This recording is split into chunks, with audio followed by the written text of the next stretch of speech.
आखिरकार जिसकी तलाश थी मुझे इतने सालों से, वो मेरे हाथ में आ ही गया। अब इस नीलवंती ग्रंथ की बदौलत मुझे इस संसार का स्वामी बनने से कोई नहीं रोक सकता। एक चोर जिसने कुछ घंटों पहले ही एक आश्रम से नीलवंती ग्रंथ को चुराया था, अपने घमंड में चूर बेतहाशा हंसता ही जा रहा था। कुछ देर हंसने के बाद उसने एक वटवृक्ष के आगे अपना आसन लगाया और उस ग्रंथ को पढ़ना प्रारंभ किया। हर पलटते पन्ने के साथ उसकी आंखों में अग्नि का तेज बढ़ता ही जा रहा था और उसके शरीर से एक नीली रोशनी निकलने लगी। मगर इससे पहले कि वो ग्रंथ को पूरा समाप्त करता, उसने बीच में ही ग्रंथ को छोड़ते हुए कहा, जिस ज्ञान की मुझे जरूरत थी वो तो मुझे प्राप्त हो चुका है। इतना कहकर उसने ग्रंथ को बंद कर एक कोने में फेंक दिया और दक्षिण दिशा में बैठ एक मंत्र को बुदबुदाने लगा। चमगादड़ों के एक झुंड ने उस पर धावा बोल दिया। चमगादड़ों के इस झुंड ने उसके मुंह को काट खून से छलनी छलनी कर दिया। इतना काफी नहीं था तो एक अजगर उसके शरीर पर लिपट गया और अपनी पकड़ ऐसी कसी कि धीरे धीरे उसकी सारी हड्डियां और पसलियां टूटने लगी और देखते ही देखते वो मौत की गोद में सो गया। दरअसल जिस किताब को उस चोर ने किनारे पर फेंका था, वो बेहद ही खतरनाक नीलवंती ग्रंथ थी, जिसके काले और गहरे राज बहुत ही कम लोग जानते हैं और भारत में इस ग्रंथ पर प्रतिबंध लगा हुआ है। राजू, जो कि नागपुर का एक किसान था, अपनी बैलगाड़ी में अनाज ढो बड़े नगर की ओर जा रहा था। कई घंटों के सफर के बाद जब उसका पानी खत्म हो चला, इस भीषण गर्मी का असर सिर्फ राजू पर ही नहीं बल्कि उसके बैलों पर भी होने लगा था, जिससे उनकी गति धीमी होती चली जा रही थी। राजू की नजर सड़क से दूर जंगल के अंदर एक घने नीम के पेड़ पर पड़ी। उसने राहत की सांस ली और कहा, अब इस सांझ में सफर ठीक नहीं रहेगा। ऊपर से बिना जल के बैल और मैं आगे का सफर तय नहीं कर पाएंगे। आज रात यहीं रुकना बेहतर होगा। इतना कहकर राजू ने अपनी बैलगाड़ी को उस नीम के पेड़ के किनारे लगा दिया और अपने बैलों को खूंटे से बांध खुद चटाई डाल नीम के पेड़ की छांव में सो गया। राजू घोड़े बेचकर सो ही रहा था कि अचानक एक शोर से उसकी आंखें खुल गईं। उसने उठकर देखा तो 3 डाकू उसकी ओर हाथ में मशाल लिए हुए आ रहे थे। राजू को उस पल सिर्फ अपनी जान बचाने की सूझी और उसने भागना ही बेहतर समझा। राजू अपनी जान बचाने के लिए जंगल के और अंदर भागता चला गया। डाकुओं को सिर्फ सामान लूटने से मतलब था, मगर फिर भी एक डाकू कुछ और अशर्फियों के लालच में राजू का पीछा करने लगा। उसने दौड़ते दौड़ते अपनी कमर से एक खंजर निकाला और सीधा राजू की ओर निशाना लगाया। खंजर राजू की पीठ में धंस चुका था, जिसके चलते वो जमीन पर गिर पड़ा। मगर इससे पहले कि वो बेहोश होता, उसे अपने सामने एक बेहद सुंदर लड़की आती हुई दिखाई दी। राजू ने जब अगली सुबह अपनी आंखें खोली तो पाया कि वो एक कुटिया में है। उसका कुर्ता उतरा हुआ था और उसकी पीठ पर मोटी पट्टी बंधी हुई थी। इससे पहले कि वो कुछ समझ पाता, बेहोश होने से पहले उसने जिस कन्या को देखा था वो मटके में पानी भर कुटिया में अभी प्रवेश कर ही रही थी। राजू ने बैठते हुए उससे पूछा, आखिर कौन हो तुम और ये कौन सी जगह है? लेटे रहिए आप। कल रात एक डाकू ने आप पर हमला कर दिया था। मैंने किसी तरह भगा तो दिया उसे, पर आप खून बह जाने के कारण बेहोश हो गए थे, इसलिए मैं आपको यहाँ ले आई और मरहम पट्टी कर दी। बहुत बहुत धन्यवाद आपका मेरी जान बचाने के लिए। वैसे तुम्हारा नाम क्या है? मेरा नाम राजू है। मैं नविका। अब तुम आराम करो राजू, मैं कुछ देर बाद तुम्हारे लिए भोजन पका दूंगी। नाविका के इतना कहते ही राजू वापस लेट गया। राजू कुछ दिन तक नाविका के साथ उसी कुटिया में रहने लगा।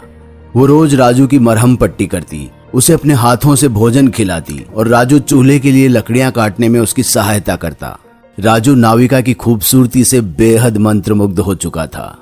आखिरकार जब राजू की स्थिति में कुछ सुधार आया तो उसने जाने से पहले नाविका का हाथ थामा और कहा, नाविका, तुमने मुझे नई जिंदगी दी है। और भला मैं अपनी इस जिंदगी को कैसे छोड़कर जा सकता हूँ? तुम क्या कहना चाहते हो राजू? मैं कुछ समझी नहीं। तुमने जिस तरह मेरी सेवा की है, तुमने तो मेरा दिल मोह लिया है। मैं तुमसे विवाह करना चाहता हूँ। नाविका अपना हाथ छुड़ा कुटिया से बाहर जाने लगी। राजू ने तुरंत उसका हाथ पीछे से पकड़ लिया और कहा, मेरी आंखों में देखकर कह दो, अगर तुम मुझसे प्यार नहीं करती तो मैं हमेशा हमेशा के लिए चला जाऊंगा। नाविका की आंखें भी ये सुनकर नम हो चुकी थी। उसने करीब आकर उसके सीने पर हाथ रखते हुए कहा, मैं भी तुमसे बहुत प्यार करती हूँ, पर मेरी एक मजबूरी है जो मैं चाहते हुए भी तुम्हारे साथ बांट नहीं सकती। इस प्यार के बावजूद भी हम दोनों साथ नहीं रह पाएंगे। मैं तुमसे बहुत प्यार करता हूँ नाविका। तुम्हारी सारी मजबूरियां अब मेरी। मैं अपना दुख और सुख दोनों तुम्हारे साथ बांटने को तैयार हूं, पर बस एक बार मेरा हाथ थाम लो। नाविका ने पीछे हटते हुए कुछ देर सोचा और फिर राजू का हाथ पकड़कर बोली, ठीक है राजू, मैं तुम्हारे साथ विवाह करने के लिए तैयार हूँ, पर मेरी 2 शर्तें हैं। राजू ने बिना ज्यादा सोचे नाविका की दोनों शर्तों के लिए हामी भर दी। पहली शर्त थी कि राजू नाविका के साथ उसी कुटिया में रहेगा और बाहर की दुनिया से सारे रिश्ते नाते तोड़ लेगा, और दूसरी ये कि वो उससे कभी ये नहीं पूछेगा कि वो रात को कहां जाती है। राजू और नाविका अपना जीवन खुशी से व्यतीत करने लगे। राजू दिन में लकड़ियां काटता और भेड़ें चराता और नाविका के साथ अपने छोटे से खेत में खेती करता। रात होते ही दोनों मेड़ पर बैठ गीत गुनगुनाते या बिस्तर में एक दूसरे से किसी सांप के जोड़े की तरह लिपट रहे होते। पर गहरी रात होते ही नाविका लालटेन ले कहीं निकल पड़ती और सूरज के निकलते ही कुटिया में वापस आ जाती। कई रातों तक ये सिलसिला चलता रहा। एक रात जब राजू से रहा नहीं गया तो वो कंबल ओढ़ उसका पीछा करते हुए जंगल की ओर चल दिया। नाविका जैसे ही एक वट वृक्ष के निकट पहुंची, उसने एक मंत्र बुदबुदाया और देखते ही देखते उसके रूप में कुछ बदलाव आ गया। वो किसी स्वर्ग सी सुंदर अप्सरा सी दिखने लगी। राजू इससे पहले इस सच को हजम कर पाता, अचानक उसकी नजर एक तांत्रिक पर गई जो नाविका की तरफ ही जा रहा था। उसने नाविका से कुछ कहा, मगर राजू दूर होने के कारण ठीक से सुन नहीं पाया। तांत्रिक अपनी बात पूरी कर वहां से गायब हो गया, जिसे देख राजू हक्का बक्का रह गया। बहरहाल उसने अपना होश संभाला और फिर से नाविका का पीछा किया, जो अब एक शमशान घाट में एक हवन कुंड में मंत्र बुदबुदाते हुए घी की आहुतियां लगा रही थी। आखिरी आहुति के बाद उसने पिंजरे में कैद एक काली बिल्ली का सिर काट उसके रक्त की बलि चढ़ा दी। बिल्ली के रक्त की बलि चढ़ते ही उसके सामने एक बहुत ही मोटा और भारी भरकम ग्रंथ अवतरित हुआ, जिसे नाविका ने आदर पूर्वक अपने दोनों हाथों से पकड़ा और उसमें कुछ लिखना शुरू किया। ये देख राजू के होश ठंडे पड़ गए और वो तुरंत अपनी कुटिया की ओर दौड़ पड़ा। राजू जो पिछले 2 घंटे से डर के मारे कांप रहा था, नाविका को आते देख उससे आंखें चुराने लगा। नाविका को एहसास हुआ कि शायद राजू कुछ बेचैन सा है। उसने राजू के सर पर हाथ रखकर देखा तो उसे तपिश महसूस हुई। राजू, राजू तुम्हें तो बहुत तेज बुखार है, तुम आराम करो, मैं तुम्हारे लिए काढ़ा बनाकर लाती हूँ। उसकी जरूरत नहीं पड़ेगी, ये बदलते मौसम का बुखार है। हल्दी का दूध काफी रहेगा। बस आज खेत का काम तुम देख लेना। इससे पहले कि नाविका कुछ कह पाती, राजू कंबल हटा रसोई की ओर चल दिया। रात होते ही एक बार फिर राजू कंबल ओढ़ नाविका का पीछा करने लगा, जहां उसे वही तांत्रिक मिला जो कब्रिस्तान जाने से पहले नाविका को एक जानकारी मुहैया करवा रहा था। पर गौरतलब इस बात का था कि इस बार उसने बिना कुछ कहे बस एक सूची पत्र दिया और ऐसे अदृश्य हुआ जैसे वो वहां था ही नहीं। नाविका ने एक बार फिर मंत्र बुदबुदाते हुए अपना रूप बदला और शमशान घाट की ओर अपने कदम बढ़ाए। शमशान पहुंचते ही उसने आसमान की ओर देखा और चिल्लाई, मेरी आखिरी बलि स्वीकार करो और मुझे यक्षलोक का द्वार दिखाओ। आसमान से एक जोरदार बिजली कड़की और हवन कुंड में जा टकराई, जिससे हवन कुंड में एक लाल ज्वाला प्रज्वलित हो उठी। नाविका बखूबी जानती थी अब उसे क्या करना है।